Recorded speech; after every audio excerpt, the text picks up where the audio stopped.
G'day, Paul here with the Business of Art, where creativity and commerce come together. In this channel, we talk about the tips, tools, and strategies that we can use to build a business around our creativity.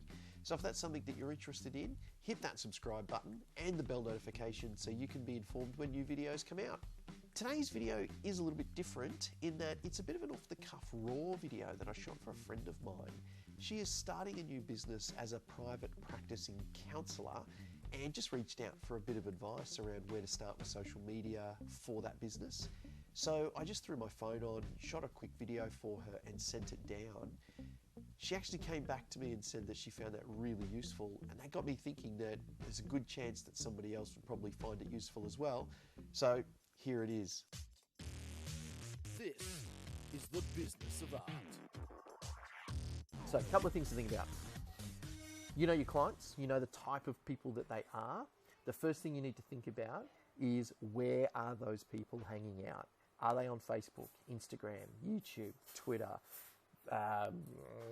Snapchat, TikTok, LinkedIn? What's going to be the best platform for you to start with and dominate on? So think about where they are. Find the platform that you think is going to be the fastest and best way for you to connect with them through a social media platform. Pick one and start to dominate on that one. Just focus on one to start with.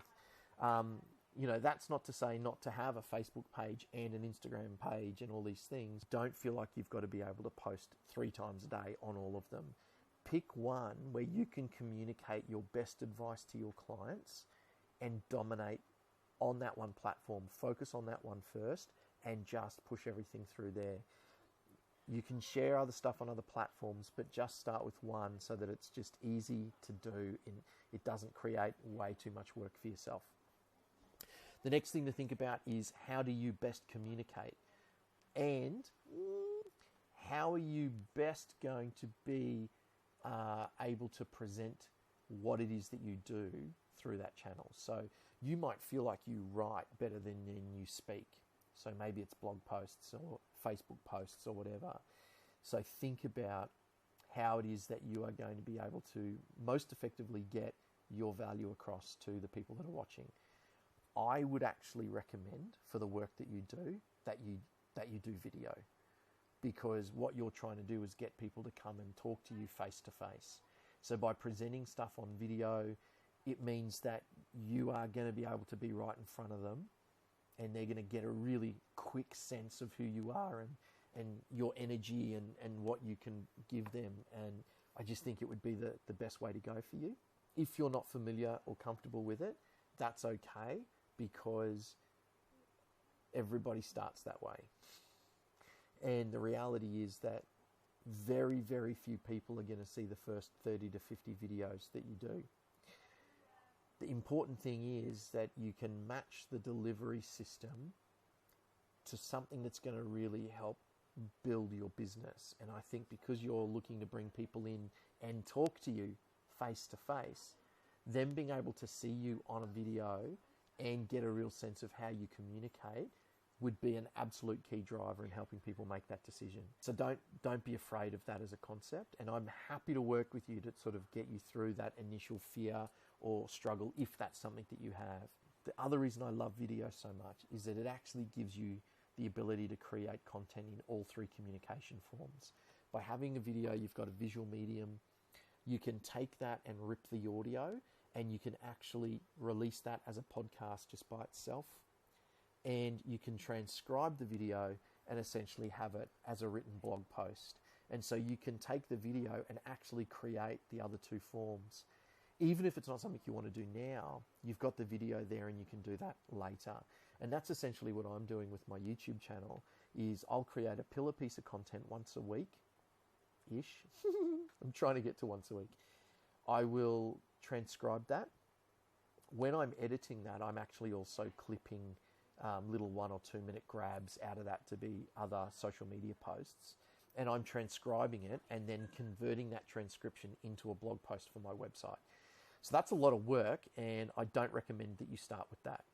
What I recommend that you start with, once you've decided on the platform and how you're going to deliver the content, And again, I can't stress enough how strong video is right now, particularly for the thing that you're looking to do, is to literally just start with one idea in one video or one idea in one blog post. Draw on all of the experience that you've got in regards to the knowledge and whatever, and the things that you know that people are going to be scared about or thinking about or want advice on. Think back through all of the sessions you've had in the last 5 years, and you could probably write 50 items down, 100 items down that are questions that somebody's asked you, and just answer those questions. Imagine that you opened your office up for a Q&A session that people could come in and literally ask you any question at all about what they need. Think about the types of questions that they would ask, because they've probably already been asked to you in the past, and answer that question. And today's content could be, hey, here's a question that I've been asked a few times during the years, and this is how I answer it. Boom. That's it.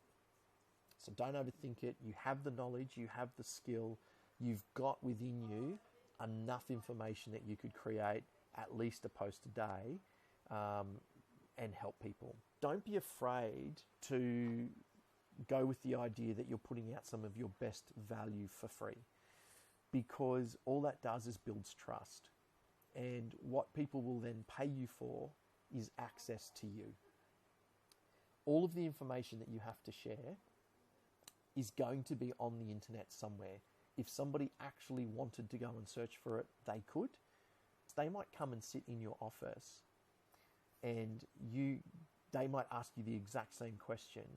The difference is going to be that when they're in front of you, you are contextualizing the answer for them. And that's where the value comes from, that access to you to get it customized to them.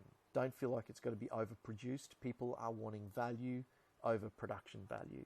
So they want content value over production value. So don't fear if it's a little bit grainy and the lighting's not perfect. The important thing really is making sure that you can be seen and that you can be heard properly. People will forgive bad video, but they are rarely going to stick around for bad audio. So just make sure you're not sitting somewhere windy and that kind of thing. But anyway, that's if you decide to go with video, which I thoroughly recommend that you should. Don't be afraid that you've got to talk and talk and talk. A 1-minute video can present enough value for someone to then actually look at the next one and the next one. I would recommend that you think about how often you want to post something of value like that, and actually create a whole bunch of that before you ever launch the page. So strategically, you can then schedule that stuff. So if you're using Facebook, for instance, Facebook has a new thing called Creator Studio. It allows you to schedule posts for Facebook pages and Instagram profiles. And so you can actually put all of the posts in there and schedule it to be released at a certain time on a certain day, so that it's in there and you don't need to think about it. Then outside of that, knowing that that content's going to be coming out, you can post the spontaneous stuff of, oh, hey, just moved into the new office, boom, or hey, just spilt my coffee, life goals, whatever. Yeah, you can do that spontaneous stuff, but you know that stuff's already sort of patched in and ready to go. If you can have literally 365 of those, and you have one idea that you set out every day, so that you've got a piece of value being delivered to your audience every single day, that would be amazing. If not, 3 times a week, twice a week, no less than once a week for something that's quite strong, I would suggest. But that's where I would start. Question for you. What is the one piece of advice you would give somebody around social media if they're starting a new business? Let me know in the comments below. And of course, if you're looking for other solutions, check out one of the other videos on this channel, and I'll see you there.